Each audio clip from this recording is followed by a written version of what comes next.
Good morning, everybody. Thank you for joining us. We are still on the Ramban on chapter 25, verse 34. Again, this Ramban we're discussing. The Ibn Ezra had said that the reason why Esau wasn't interested in the birthright is because the Ibn Ezra's perspective is that Yitzchak was basically impoverished. And the Ibn Ezra brings various proofs to that. And the Ramban very much disagrees. And so now we're right in the middle of the Ramban, with section beginning with Aval. Aval, again, it's the Ramban on Pasuk Lamed Dalet. Aval hayu ha'avos kulam kimalachim. All of the patriarchs were like monarchs.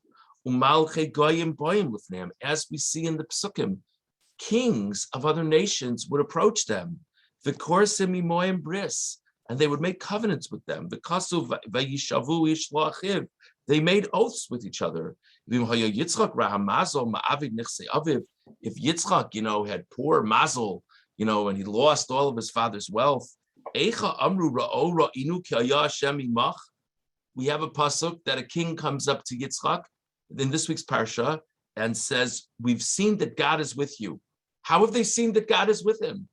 What does that mean from someone outside of the camp's perspective? It must mean he was financially successful.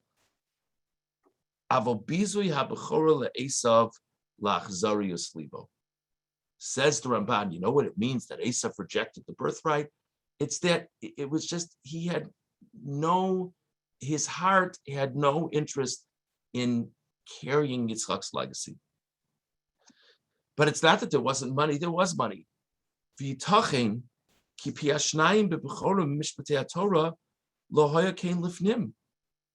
always interesting to think about something that the Torah lays out as a mitzvah. Obviously was not actively commanded to the patriarchs and the matriarchs. So you have ideas that they understood things, they did things on their own, whatever. They studied the Torah, but it clearly was not a clear commandment for them. So we associate the firstborn that he gets double in the inheritance. That's the Torah rule, that the firstborn gets double in the inheritance. So the Ramban says maybe that wasn't the dynamic in the family. It certainly wasn't a mitzvah at that point in time. The Torah hadn't been given. So then what does it mean anyway to have the birthright? I mean, they're both his sons. They're both going to inherit. The Ramban says Yitzchak was plenty wealthy, and Esav was going to get a whole lot from Yitzchak's estate, and Yaakov was going to get a whole lot from Yitzchak's estate, theoretically speaking. So you know what it means that he sold the birthright? Not that there was a double portion. There was no such thing. Rak linchol malas ha'avus varasa. With the bechora, the birthright meant to inherit the unique standing of the father of Yitzchak in the world. Shielo kavod umala al seiro. Not only the unique standing of Yitzchak in the world, but the unique standing of Yitzchak in the family. In other words, that he'd be the boss, he'd be in charge. And the same way that Yaakov, of course, would turn to his father Yitzchak for guidance and leadership and so forth. So in Yitzchak's absence, when he would pass, Esav would be the one that Yaakov would turn to. V'lachein haya omer liYitzchak, ani bincha b'chorecha lomar, ki hu ha'bechor ha'ra'ui lihisbarech. There's this very sticky pasuk when Yaakov comes to receive Yitzchak's blessing, disguised as Esav. He says explicitly, Ani bincha b'chorecha. I am your firstborn son. Obviously, we first grapple with, wow, he explicitly lies to his father. So there's a famous Rashi. Rashi says, no, it's like, I'm your son, and your firstborn is someone else. It's a difficult shot, but he's dealing with a difficult problem. The Ramban says it's not so complicated. What does it mean to be the firstborn child? You could say it's a biological statement or chronological statement. You could say, I am the child who's fit to carry your legacy forward, because that's what it meant to be the Bechor anyway. It wasn't an issue of a double portion. There was no double portion, perhaps, says the Ramban. V'chein ki zeh ha'Bechor simya mincha al rosho lakdimo b'bracha. It's also strange. Yosef brings Ephraim and Menashe before Yaakov at the end of his life. And in Yosef's mind, Yaakov is putting his right hand, the stronger hand, on the wrong child's head. He's putting his hand on the second child as opposed to the first child. And Yosef interjects and said, no, my father, no. This one is the Bechor. Where does it say in the Torah that the firstborn child gets the right hand for a blessing? What are you talking about? Who cares? I mean, so the normal way you understand it is he's just saying, come on, steal the child. You have to give him covet. Ramban is saying it's a little bit more than that.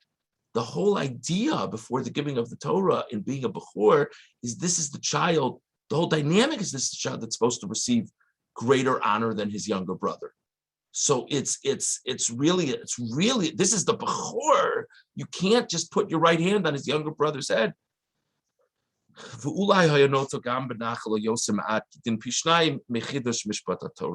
It could be, says the Ramban, that even if the Bechor wouldn't get a double portion in those times, maybe the Bechor got a little bit more.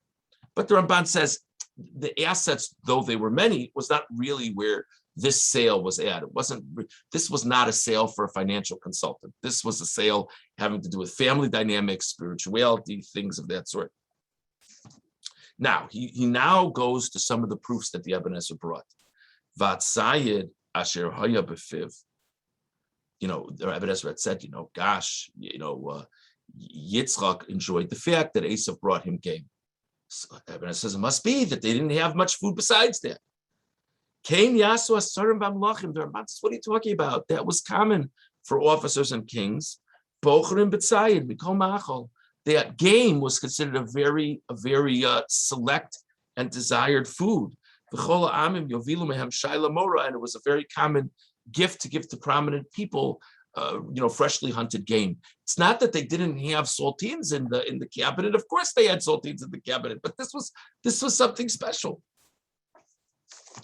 Now you know what I was having my midnight snacking on last night.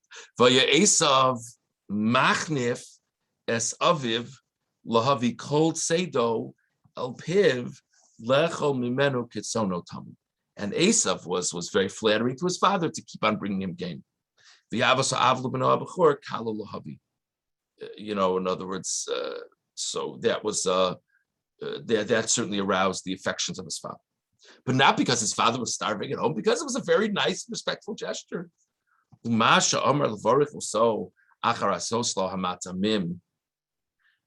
It's very interesting. The Yitzchak says to Esav, go get me game and then I'll give you a blessing. What's that about? So if you say that Nebuchadnezzar was starving, and he needed something, so fine. But if you don't say that he was starving, so what is it? Why does he need? Could you imagine that? A parent has something very, very important to convey to a child. Before they says, I have a very important thing to talk to you about, but could you pick up supper first and then we'll have an important. I mean, it's strange.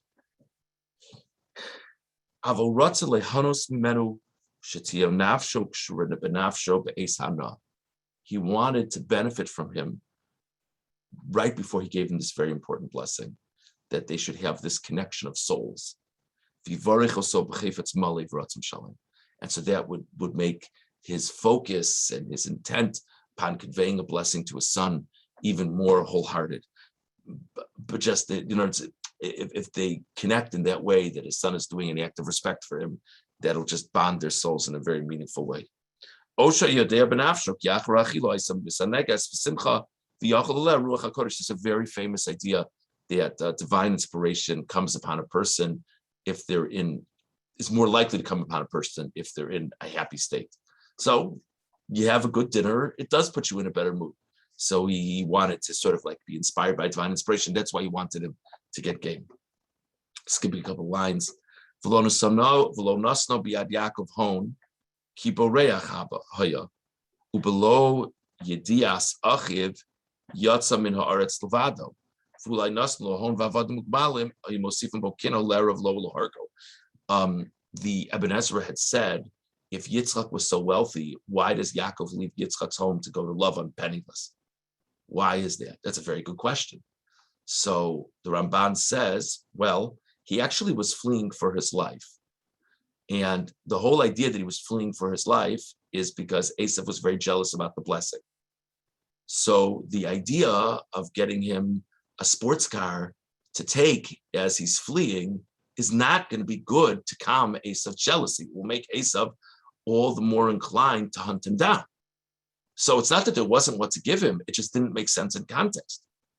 Umi Amar lo, Shlohoyu liyakov begadim chamudos, sheish v'meshi v'rikma. It was a whole big thing that Yaakov takes Esav's fancy clothing. So the Ibn Ezra, to appear as Esav. So the Ibn Ezra says, you see, Yaakov didn't have fancy clothing of his own. The Ramban says, who says he didn't have fancy clothing of his own? Maybe he had wonderful clothing. Aval HaKasuv Amar ki Esav b'lechto hasada latzud hayu machlifam b'vigdei hatzayid. V'vrei sheyitzchak b'mashish tamid b'vno b'gadav hilbisha osam es Yaakov pen yakirenu bahem. The Ramban says that which he took Esav's clothing was not because Esav had a designer suit in his closet that Yaakov didn't have. To the contrary, Esav wore specific clothing that was amenable for hunting. And Rivka understood that it was very likely that Yitzchak would feel his arms or whatever it is. And if Yaakov was wearing his regular clothing, Yitzchak would notice and say, you're not Esav. Esav would come in straight from the field in his work clothes. So that was why. It wasn't that Esav had these great clothes that Yaakov didn't have. Skipping ahead, Vasha'ela amor einav she'elas ivrei lev. He says this idea, it was interesting. This is such a philosophical thing to think about for a moment. Remember, the Ibn Ezra said Yitzchak was impoverished. And he says, I know there are people who don't like this. The Ibn Ezra says there are people who don't like this pshat, because how could it be that a patriarch didn't have the blessings of God in his finances? So the Ibn Ezra says, well, anybody who asks this question, I would ask them, how could it be a patriarch didn't see well? In other words, if God didn't bless him in one aspect of life, maybe God didn't bless him in another aspect of life. That was what the Ibn Ezra said. Ibn Ezra said that's life. It happens. Now, the Ramban, besides just the facts, the Ramban is very into showing that Yitzchak was a person of wealth, seems to be very interested in the fact, he said it earlier, that the patriarchs and the matriarchs lived like monarchs. They were like prominent people. So the Ramban clearly seems to think that's part of what God gave them so they could do their thing. So now the Ramban addresses this question about, well, if you can't understand how he could be impoverished, how could you understand how he could be blind?